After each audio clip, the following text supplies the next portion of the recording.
Hello everyone and welcome to the 60X Business Show. My name is Kitumaini and together with my guest we will have different conversations about business, entrepreneurship and life. This is the show you've been waiting for. Stay tuned.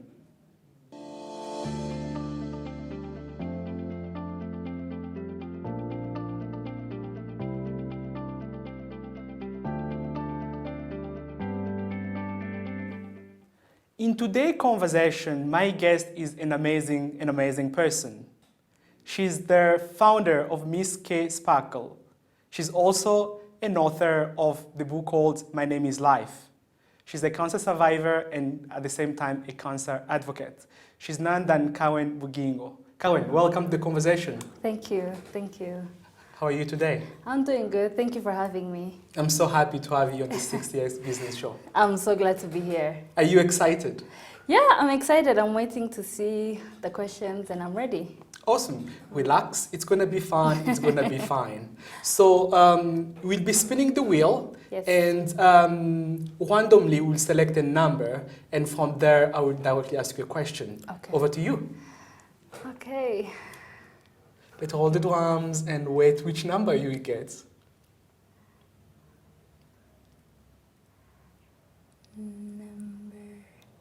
Number five. Yes. Can you tell us the story of Kawen growing up as a kid? What were your dreams, your passion as a little kid? So ever since I was a very little kid, I always loved traveling.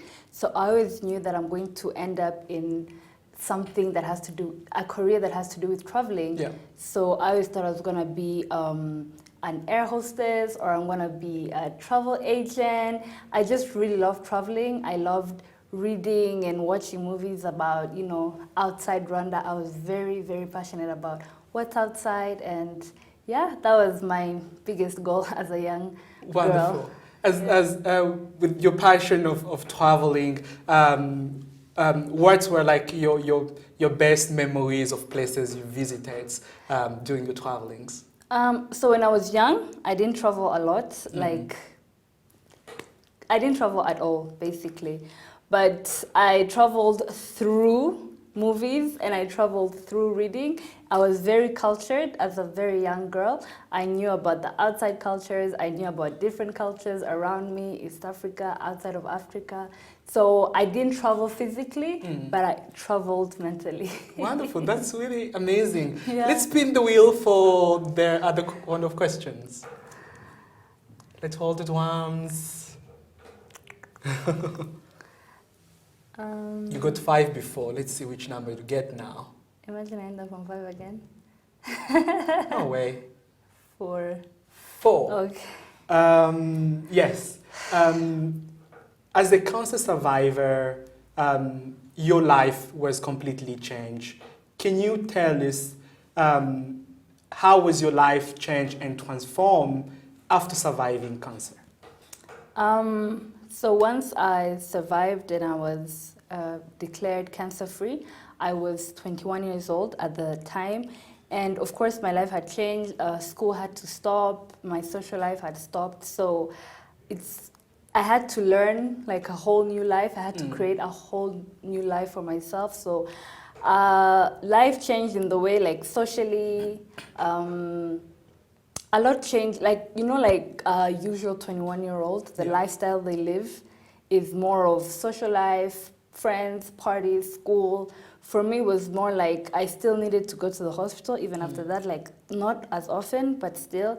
So my schedule was usually like the hospital or like home, movies, and I didn't have a big social life. Later on is when I kind of regained my old life back. But for the longest, about 2 years, I was just, if I can say like a boring person, I was just in my own world that I don't know how to explain it to you, but I was just stuck in like a world where I'm just like a bit isolated from the world.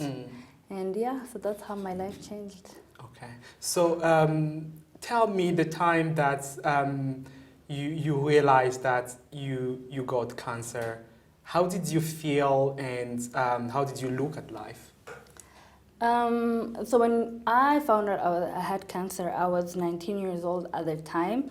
And because I had gone through almost a whole year of trying to figure out what was wrong with me, it was a mixture of feelings. It was relief, but it was a fear as well of what's coming because I didn't know what to expect. I didn't know how. So when you get cancer, what's next? So the fear of not knowing what's next, like what's gonna come for me, that's what made me scared. But overall, I was like, at least they know I'm sick. I have this. Now we can start treatment. Now there is, because if you've been through like a whole year of going from doctor to doctor trying to figure out what's wrong with you, that's worse than just telling you you have cancer, So that's how I viewed life and the situation.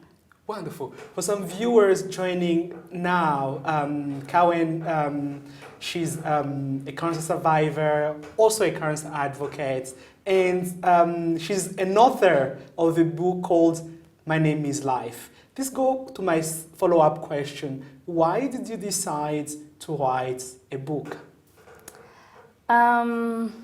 So I decided to write a book because I'm more expressive when I write. One of the things I'm passionate about is writing. So I knew that my story needed to be shared, and I thought the best way to do it is put it in print so that it can go beyond what I expected than just meeting people, telling them my story. So it was a more efficient way for me to share my story across regions even, which I have done. So wonderful. Yeah, your story is and your book outreach goes beyond Rwanda. Can you tell us why did you choose the title My Name is Life? Is there any magic secret behind the name, or?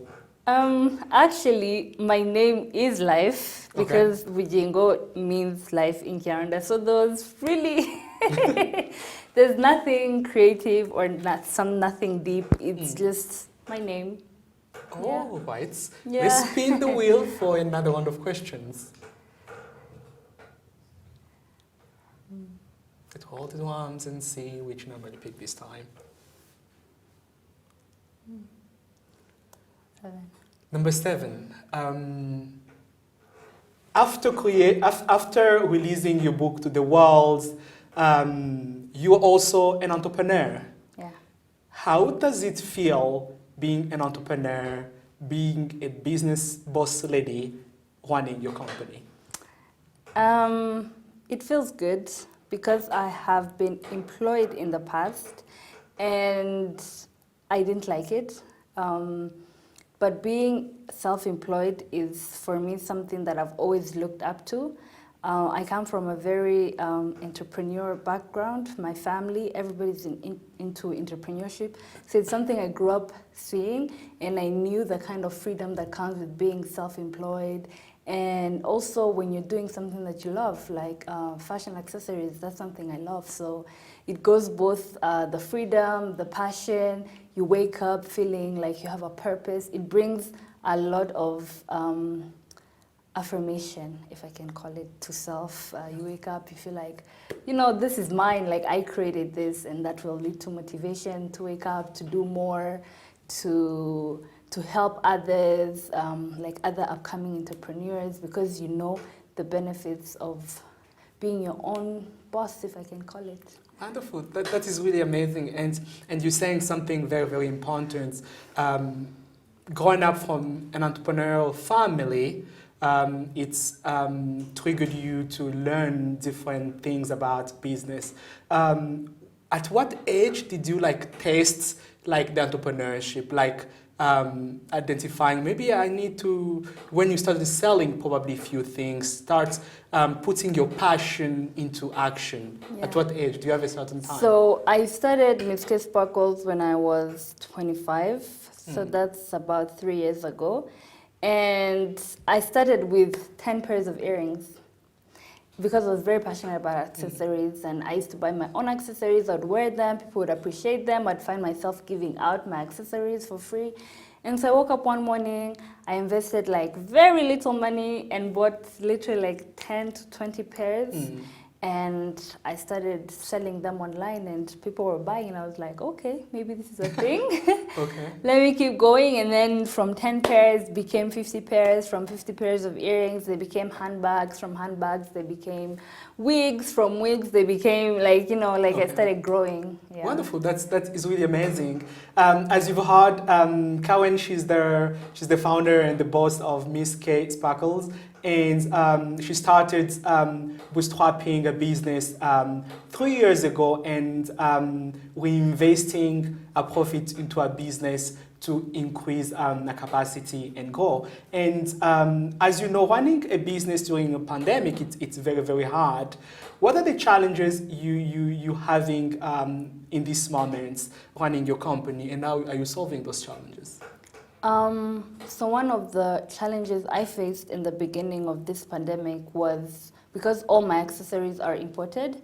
So most of my vendors had closed down because they're all based in China. So my vendors had closed. The transporting companies kind of closed as well. Yeah. So that was the biggest problem for me. And as the pandemic ended up, because I spent almost 1 month and a half, no business because I had nothing to sell. Yeah. So when I picked up, luckily I was able to pick up fast when the lockdown finished and I was receiving my orders, they were delivering them.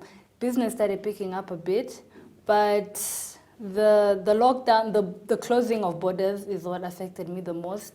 But other than that, people were still buying if things were available. Wonderful. That is really amazing. Karen has an online shop that sells basically women accessories of different types, and they're really nice product. I've seen them personally, so you can go on. They are very, very active on social media. You can go and check them out and hopefully make your favorite order. And talking about social media, what is the benefit of running a business online compared to having a physical store? Because you have a lot of experience running your company online for the last 3 years, and it's pretty doing, I guess, amazing for you. Yeah. So actually, when I started in that's 3 years ago, so that's 2017 and beginning 2018, I started online for about 6 months. And 6 months in, I was like, let me try and have a physical address.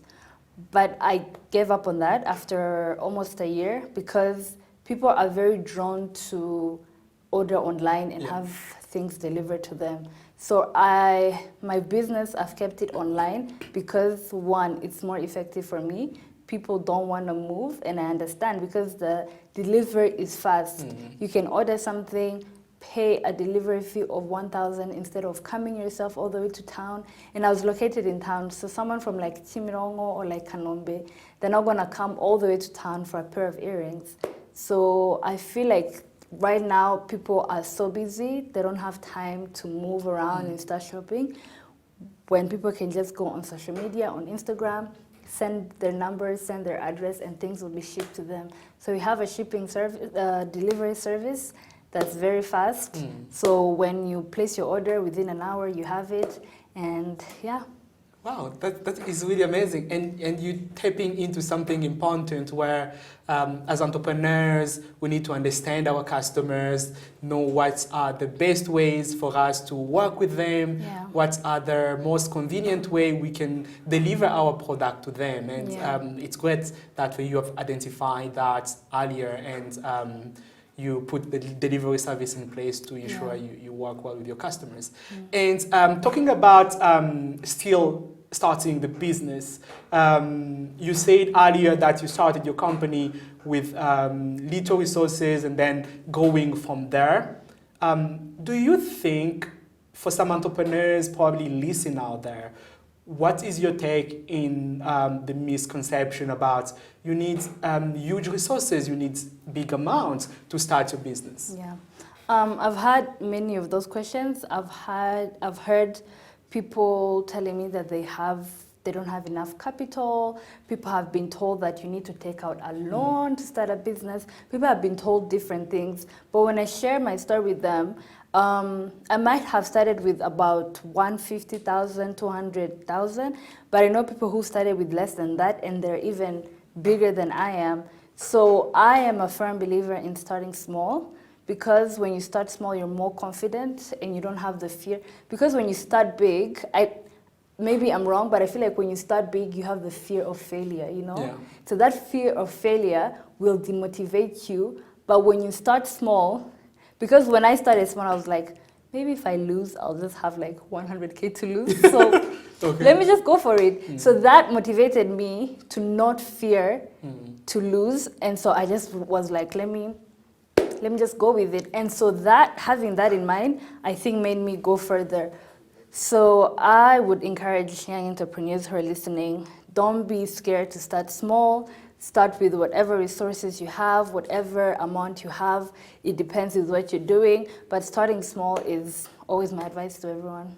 Wonderful, amazing. As Cowen said, you don't need enough capital or resources to start your business. Herself, she started a company with little resources, and then from there, she was able to bootstrap and grow. And then starting small enable you not to fear, because even if you fail, there is not much thing to lose. You're already mentally prepared than investing millions and millions at the beginning on a venture that you're not even sure it will succeed or fail.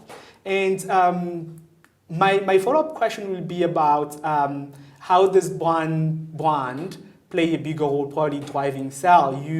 Your brand is known online, and you spend some time building your online presence, your brand on these platforms like Instagram. How do you think like businesses in your niche, in your industry, branding playing a bigger role in driving your sales? Branding is very important. I've started branding myself as far as even branding my material. You know, there's a lot of branding companies. You just send them your products, they brand them for you. So I have branded myself both on my products and on social media. So how I brand myself on social media is consistency. Like you need to always pop onto someone's feeds every day. And there's a lot of free on Instagram pages that will teach you how to boost your brand. So one of the few things I've picked up is don't let people forget you. You know how like some businesses come, they're like booming, people are buying, and then they go off for like a month, and then out of nowhere you're like, oh, they come back. You're back. So you have to play with the fact that someone has to always see you on their feed. You need to. I took a business course last year with the Focus Business School, and they taught us something called guerrilla marketing. That is something I didn't know, but I was like, that is something, because some companies you'll think of let me say, if I think of a watch, there's a company that always comes in my mind, and I was like, why does this company always come in my mind? It's because they're always on my feed. When I wake up in the morning, they're there. When I look clicking into my stories, they're there. So like they've like psychologically like attracted you to them. To them, yeah, you know. So that's how you brand yourself. You're always pushing for content. You're always taking pictures. I really always push for content. I create a lot of content for my social media because you don't want boring things. You want to keep people entertained, but then as well sell things to them, because that's the whole point. Wonderful. That is really great. And I know like keeping the consistency online, it's very, very hard for small businesses. Maybe you can is it possible that you can share like 3 ways that you personally do for both your personal branding and your business branding to ensure that at least a day or a week you pop up on people's feed than after a month or 4 weeks? How do you do yourself? So what I do, first of all, I have a schedule. I have a schedule. I'm like 9 a.m. I wake up and I do this.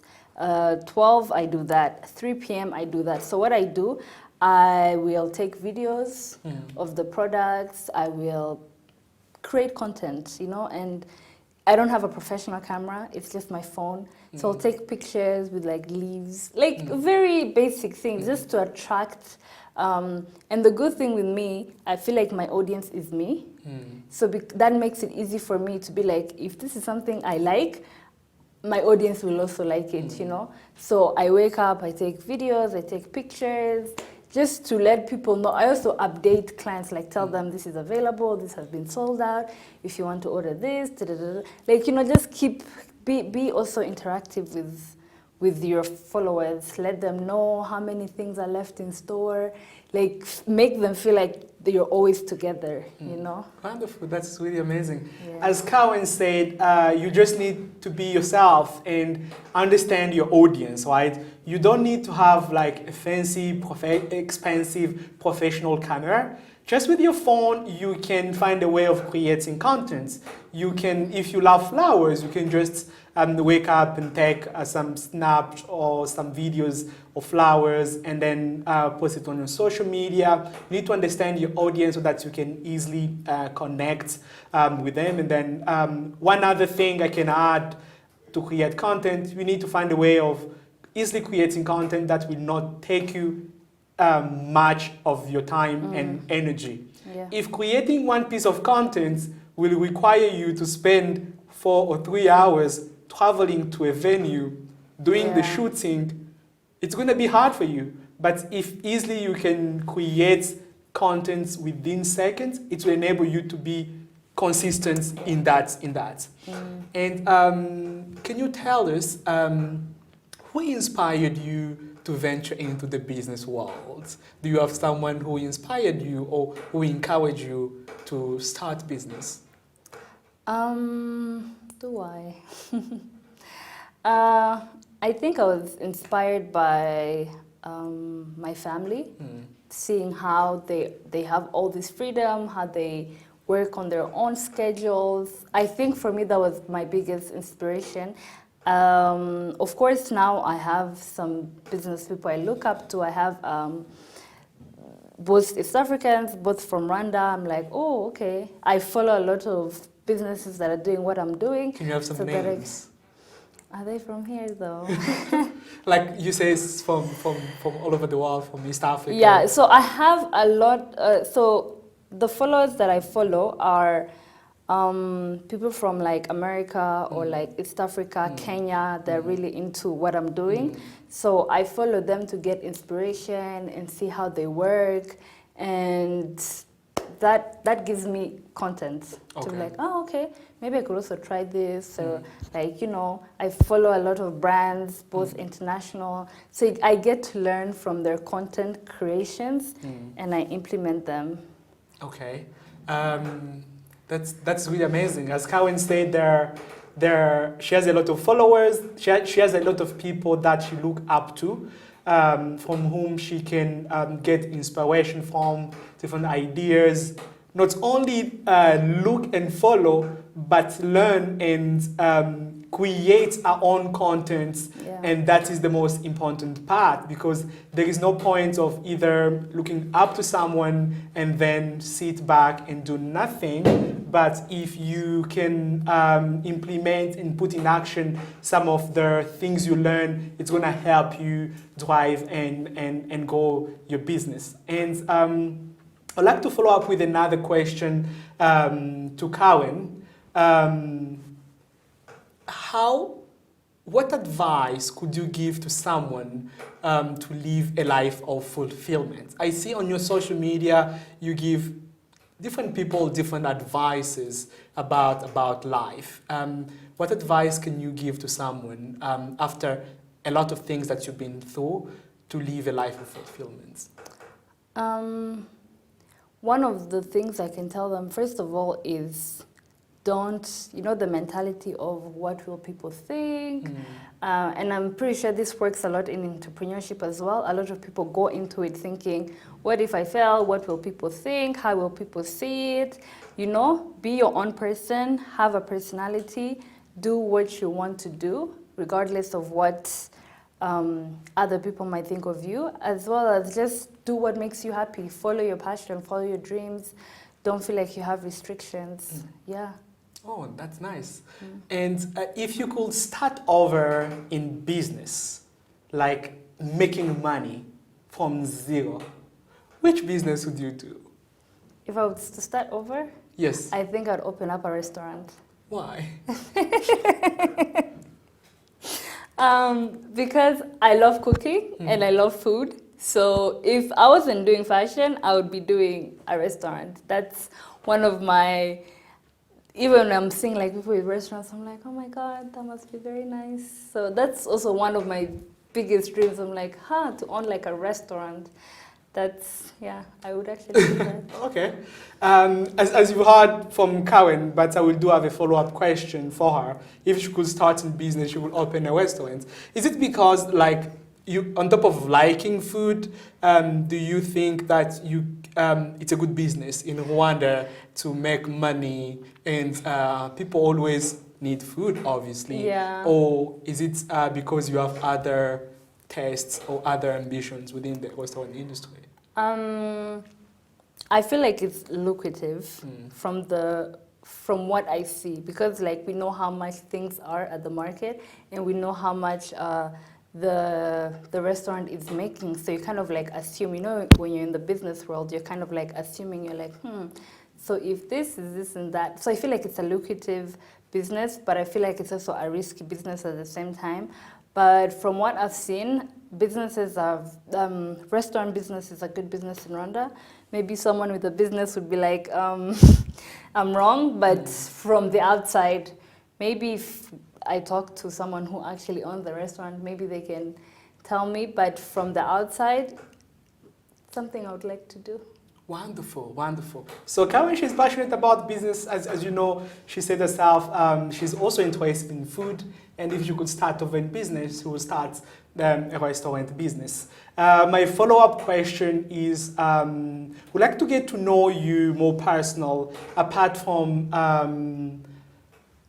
writing, because there is the second edition of your book that will come soon, in December. Apart from writing, you tell us more about that. Apart from writing, running your business and the passion for food and the desire to travel, what are the other things that you are passionate about that people don't know about you?